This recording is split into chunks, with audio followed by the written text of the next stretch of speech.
the Auschwitz-Birkenau murder complex that developed began, first of all, as a concentration camp that was meant to be a concentration camp from June 1940 onwards for Polish political prisoners, underground people.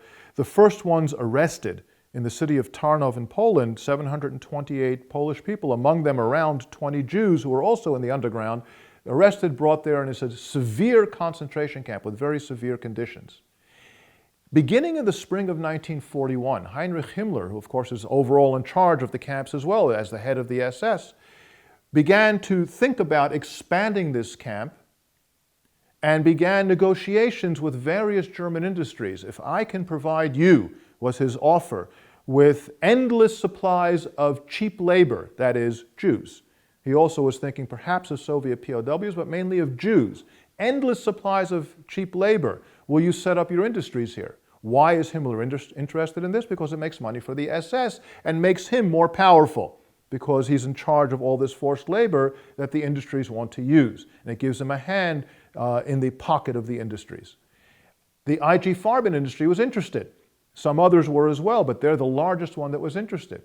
And the clearing of Polish villagers from the area around Auschwitz and what became Birkenau began already in the summer of 1941. Construction of the Birkenau camp began already in the fall of 1941 using Soviet POWs and Jewish prisoners and some Polish prisoners to build the camp. And as this was happening, the conception of the camp was evolving. And the conception of the camp evolved from concentration camp and massive forced labor camp. As the decision-making on the final solution progressed, they're also beginning to think about this camp will be a camp that will be part of that picture.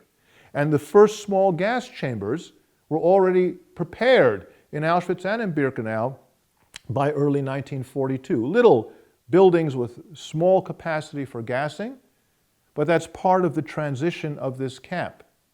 Now, the commandant of the camp, Rudolf Hess, recalled in his post-war testimony at various trials, including his own trial, meeting with Himmler in the summer.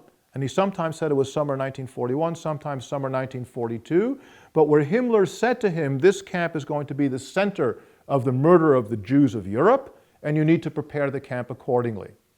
Many historians argue that that meeting was actually the meeting that took place on July 18th of 1942, that Rudolf Hess was present at and Himmler was present at, and other senior SS men, including those involved in construction, where they discussed building the new crematoria and gas chamber complexes at Birkenau. And the decision was taken now to move ahead. They're already killing Jews there, but now move ahead and expand the camp.